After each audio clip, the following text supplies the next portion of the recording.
Fala pessoal, tudo bem? Como vocês estão? Seguinte, a gente vai trocar uma ideia sobre calendário agora do futebol brasileiro e do mundo e vamos explicar algo muito importante. O calendário pouco importa. Depois da vinheta eu te explico tudo em detalhes.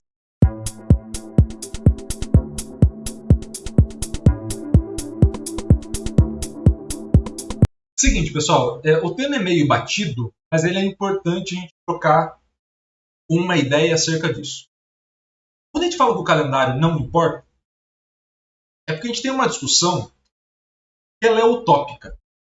E por que eu falo que ela é utópica? É uma discussão que ela não faz o menor sentido. Não faz sentido! No campo prático, mas ela faz um grande sentido no campo teórico. Faz sentido! Talvez a gente esteja alertando para algumas coisas que no futuro vão se perceber, mas que agora não vão se perceber porque não tem a demanda. E talvez, sendo mais complicado ainda na resposta, talvez a gente tenha outras soluções mais para frente que não essas, a gente vai abordar isso mais para frente do vídeo. Primeiro ponto. Da onde surgiu a motivação de fazer esse vídeo? A gente tem um aumento muito grande e nos próximos anos essas coisas vão ao infinito e além. Ao infinito e além!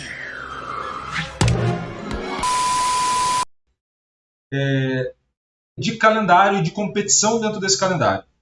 Então a gente tem aí, pensando no futebol brasileiro, estadual, Supercopa, Copa do Brasil, Brasileirão, Libertadores, e se você for bem nessas competições, você ainda vai ter, eu falei Supercopa no caso do Brasil, mas você ainda tem a Recopa, você tem no ano anterior, a Recopa Sul-Americana, e para finalizar você teria o Mundial de Clubes ao final do ano, que vai ser reformulado, mas vai ser reformulado para tirar jogo dos europeus, não nosso.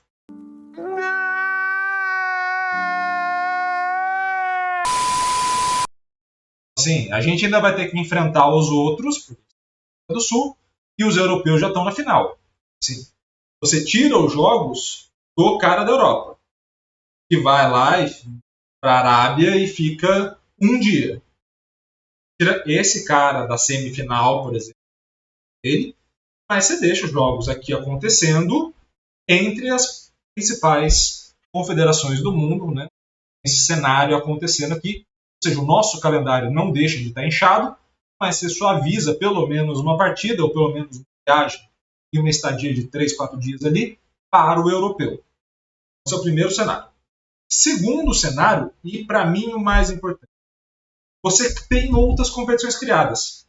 Então você tem, como foi o caso da finalíssima, que foi um teste que fizeram, que Itália e Argentina ali, você tem uma competição criada agora que é um novo Mundial de Clubes que vai acontecer, com um calendário mais inchado, assim, mais times participando, um formato já inchado de competição, quase uma Copa do Mundo, e além disso você tem o aumento de número de jogos da Copa do Mundo, aumento de número de jogos na Champions League, aumento de número de jogos em algumas competições nacionais. Então, assim, é todo um cenário onde há aumentos de jogos no momento em que se discute o cansaço, a parte física, a qualidade do jogo e uma série de outras coisas. Oh, don't cry, are you?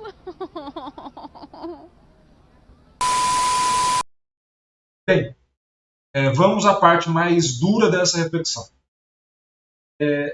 Não importa. O cansaço do atleta não importa.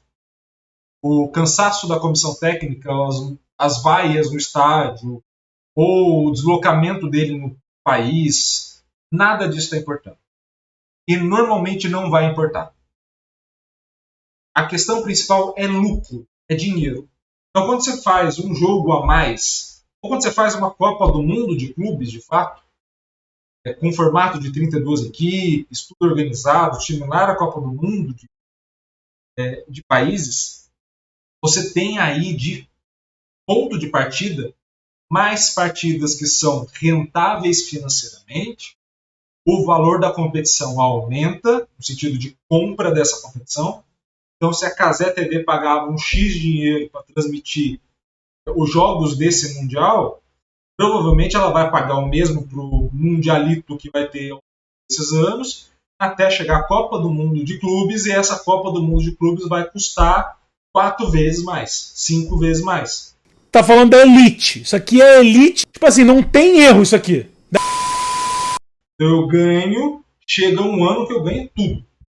Eu aumento meu potencial financeiro. A UEFA vai vender essas competições agora, esse novo formato, né? Já não tem mais grupo A, B, C, D, E até o H, perdão.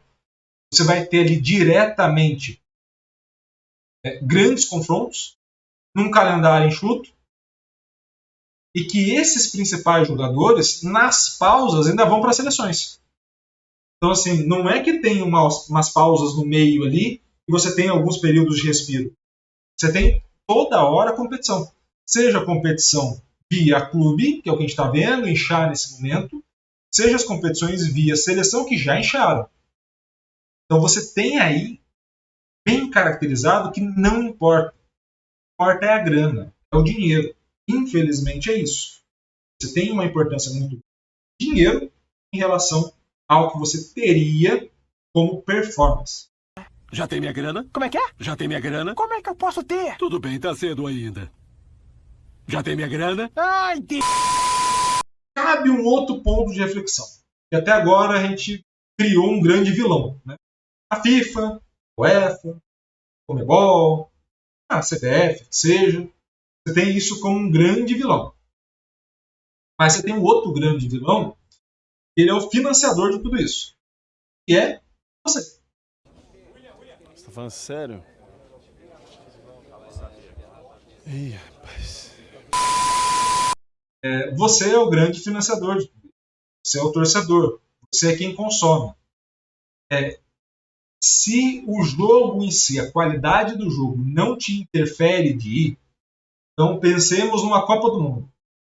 Se você vai ter um grande deslocamento de pessoas, muito mais por conta das fanfests, que necessariamente por conta de ser um espectador do jogo, do espetáculo, ou seja, mais um motivo para você comemorar e ter um vínculo social do que necessariamente você parar para assistir um espetáculo, você sempre vai ter mais repetições do evento, menos qualidade desse evento. Então você financia isso. Quando você não assiste o jogo completo e só vai no YouTube do Globo Esporte aqui assistir os gols e melhores momentos em 3 minutinhos, o que eu preciso entregar para você enquanto produto? 3 minutos de jogo. Então eu tenho 90 possíveis para te entregar 3. Esse é o produto. Então não importa se o São Paulo, se o Palmeiras, se o Flamengo vai jogar 90 partidas no ano. Contanto que você me entregue a cada uma dessas 90 partidas 3 minutos de momentos com gols, tá valendo. Porque eu consigo criar nesses 3 minutos, nesses melhores momentos, nesse calendário inchado, uma narrativa interessante para esse torcedor. Onde está essa narrativa? O jogador foi mal, o jogador foi mal, o jogador foi bem, o jogador teve evoluções, poxa, ele deixou de jogar, olha a crise dentro do vestiário, porque o treinador não chegou para ganhar e não está ganhando mais. Tem todo um cenário de narrativa criada. Essa narrativa criada vai te prender em frente à tela. Muito mais até em frente a debates de TV ou até mesmo no YouTube, do que necessariamente vendo o jogo. Então o que precisam te entregar? Uma narrativa legal. O jogo é o de menos, ele é um subproduto. Ele é a base, ele é a matéria-prima daquele produto. Dane-se o jogador. O importante é, de fato, eu ter aquele produto finalizado com 3 minutos bem editado, com 7 ou 8 câmeras diferentes, para eu captar o movimento, o olhar do jogador, a conversa deles e fazer o que eles estão falando em campo. Ué, mas quem é o atual campeão aqui? E Champions, tu tem? Não, e aí? Eu tô falando de Copa do Brasil, mano. Ou criar um cenário onde tal treinador é melhor que o outro e você tem um embate entre eles, eu crio a narrativa. Então esse é um ponto muito. Não é só os caras do dinheiro que são responsáveis direto. Claro, eles assinam contra-cheque, então eles são mais responsáveis do que você. Mas você, por consumir dessa forma, dá base para a decisão deles. Então o calendário, de fato... E aí a gente vai para essa parte final e a gente precisa entender algumas coisas que podem acontecer. Here I come. Oh, here I come.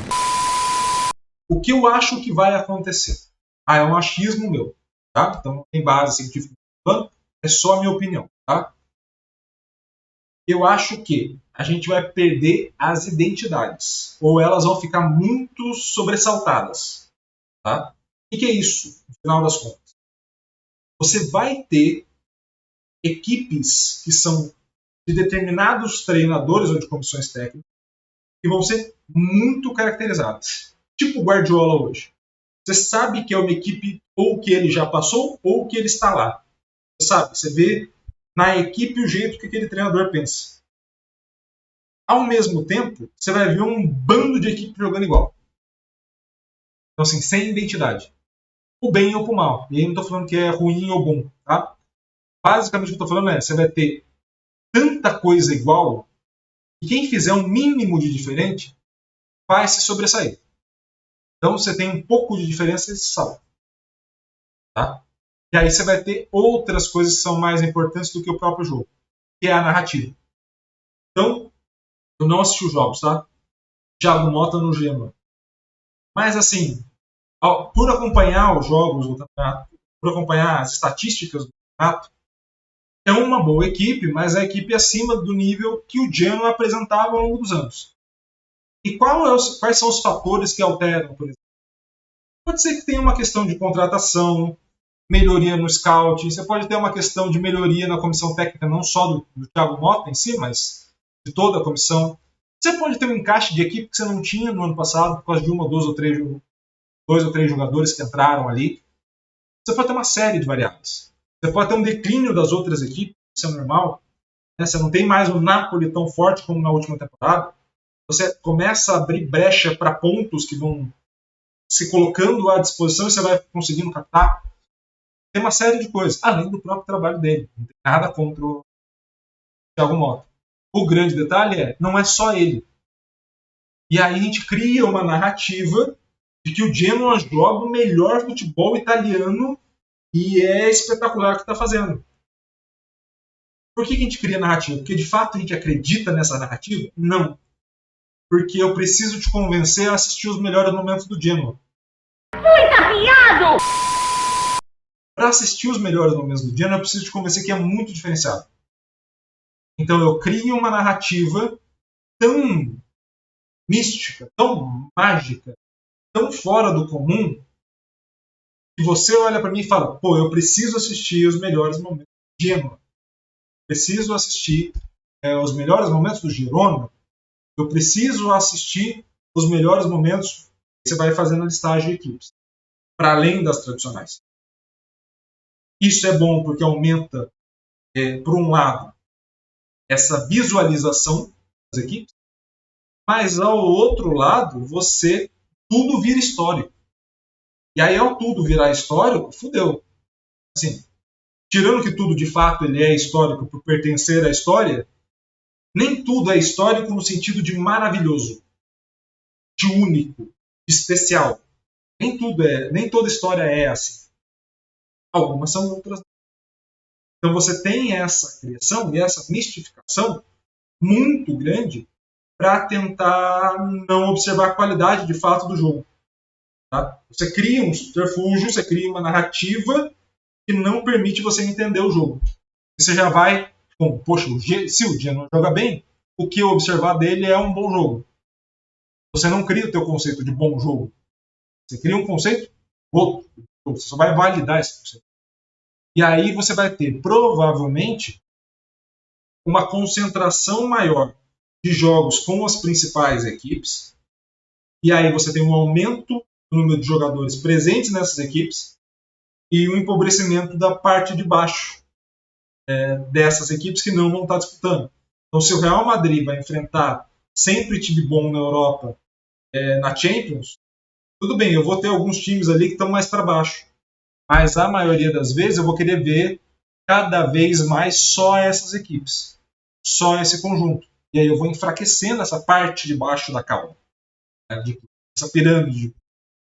Tenho poucos excepcionais, tenho muitos clubes que vão disputar essas competições e não vão dar emoção. Caminhos possíveis. Acho que o que a Premier League fez de melhorar a forma financeira desses cenários para cada clube é um caminho legal. É uma competição de liga, mas que é muito legal acompanhar quase todos os jogos, ou boa parte dos jogos é legal acompanhar. Você tem ali 5 ou 6 clubes que podem eventualmente brigar pelo título, você tem um conjunto intermediário que joga bem futebol, e isso não é visto nas outras ligas, tá? Principalmente as europeias, né? Esse gancho do que foi a mudança na UEFA. Ao mesmo tempo, você cria uma discrepância, você cria um centro inglês e você cria uma discrepância no restante da Europa. Então, assim, é sempre uma questão, no final das contas, financeira. As estratégias vão ser colocadas à mesa, e aí é uma questão de quem sair ganhando na estratégia é que vai ditar o ritmo de jogo. Assim, eu vejo o problema do calendário existente, é um problema real, é um problema que a curto prazo, pro atleta e pros profissionais que estão inseridos, vai agravar cada vez mais, mas é um problema que ele não tem solução da forma utópica que a gente acha que tem. Oh, don't cry, are you? Provavelmente uma agravante em decorrência do lucro. E essa responsabilidade é de todo mundo. Todo mundo tem culpa. Exato. Tem culpa o CNM, tem culpa o Daronco, tem culpa o VAR, tem culpa o Abel, tem culpa o Dorival, Os jogadores. tem culpa o Cuca, tem culpa a Leila. Lá ele. Espero que vocês tenham gostado desse vídeo. Gostou? Curta, comente, compartilhe esse vídeo com o máximo de gente. É claro, se inscreva no canal e ative o sininho para receber todas as notícias. Um beijo a todos, um grande abraço.